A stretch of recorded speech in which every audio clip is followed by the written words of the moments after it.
ಗರ್ಭದಲ್ಲಿ ಮಗುವು ಹೆಚ್ಚು ಕೇಳಲು ಇಷ್ಟಪಡುವ ಶಬ್ದಗಳು ಯಾವುವು? ಮೊದಲನೆಯದಾಗಿ ತಾಯಿಯ ಧ್ವನಿ, ಅತ್ಯಂತ ಪ್ರಿಯವಾದ ಧ್ವನಿ. ಗರ್ಭದಲ್ಲಿ ಬೆಳೆಯುತ್ತಿರುವ ಮಗುವಿಗೆ ತಾಯಿಯ ಧ್ವನಿ ಅತ್ಯಂತ ಹಿತವಾದ ಮತ್ತು ಪರಿಚಿತವಾದದ್ದು. ಗರ್ಭದಲ್ಲಿರುವ ಶಿಶುಗಳು ತಮ್ಮ ತಾಯಿಯ ಧ್ವನಿಯನ್ನು ಗುರುತಿಸುತ್ತವೆ ಎಂದು ಸಂಶೋಧನೆ ತೋರಿಸುತ್ತದೆ. ವಿಶೇಷವಾಗಿ ತಾಯಿ ಪ್ರೀತಿಯಿಂದ ಮತ್ತು ಶಾಂತವಾಗಿ ಮಾತನಾಡಿದಾಗ ಮಗುವಿಗೆ ಬಹಳ ಖುಷಿಯಾಗುತ್ತದೆ.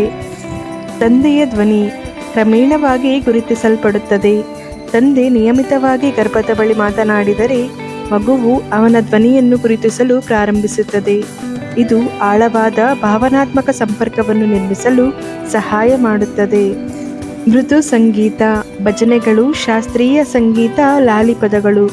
ಶಾಂತ ಮತ್ತು ಸುಮಧುರ ಸಂಗೀತವಾದ ಲಾಲಿಪದಗಳು, ವಾದ್ಯಗಳು ಅಥವಾ ರಾಗಭೈರವಿ, ಯಮನ್ ಮುಂತಾದ ಶಾಸ್ತ್ರೀಯ ರಾಗಗಳು ಮಗುವಿಗೆ ಖುಷಿಯನ್ನು ನೀಡುತ್ತದೆ.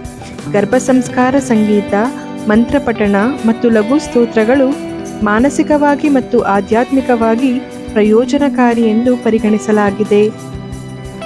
ಮಂತ್ರಪಠಣಗಳು ಮತ್ತು ಓಂಕಾರ, ಗಾಯತ್ರಿ ಮಂತ್ರ, ಹನುಮಾನ್ ಚಾಲೀಸ ಮುಂತಾದ ಶಾಂತಗೊಳಿಸುವ ಮತ್ತು ಲಯಬದ್ಧ ಮಂತ್ರಗಳನ್ನು ಪಠಿಸುವುದರಿಂದ ತಾಯಿ ಮತ್ತು ಮಗು ಇಬ್ಬರಿಗೂ ಮಾನಸಿಕ ಶಾಂತಿ ಸಿಗುತ್ತದೆ. ಅವುಗಳ ಧ್ವನಿ ತರಂಗಗಳು ಭ್ರೂಣವನ್ನು ತಲುಪಿ ಸಕಾರಾತ್ಮಕ ಪರಿಣಾಮ ಬೀರುತ್ತದೆ. ಕೊನೆಯದಾಗಿ ನೈಸರ್ಗಿಕ ಶಬ್ದಗಳು. ಮಳೆಯ ತುಂತುರು ಹನಿಗಳು, ಹಕ್ಕಿಗಳ ಚಿಲಿಪಿಲಿ, ಹರಿಯುವ ನೀರಿನ ಸದ್ದು ಅಥವಾ ಸೌಮ್ಯವಾದ ಗಾಳಿಯ ಸದ್ದು ಮುಂತಾದ ನೈಸರ್ಗಿಕ ಶಬ್ದಗಳು ಮಗುವಿಗೆ ಶಾಂತಿಯನ್ನು ನೀಡುತ್ತವೆ. ಧ್ಯಾನ ಅಥವಾ ವಿಶ್ರಾಂತಿ ಸಮಯದಲ್ಲಿ ಈ ಶಬ್ದಗಳನ್ನು ಬಳಸುವುದರಿಂದ ಮಗುವಿನ ಮೆದುಳಿನ ಅಲೆಗಳನ್ನು ಸಮತೋಲನಗೊಳಿಸುತ್ತದೆ.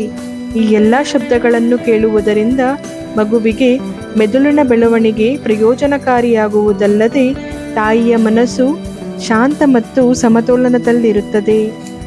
ಇಂತಹ ಮುಂತಾದ ಆಸಕ್ತಿದಾಯಕ ವಿಷಯಗಳನ್ನು ತಿಳಿಯಲು ಶ್ರೀಗರ್ಭ ಗರ್ಭ ಸಂಸ್ಕಾರಕ್ಕೆ ಸೇರಿ ಪ್ರಯೋಜನ ಪಡೆಯಿರಿ.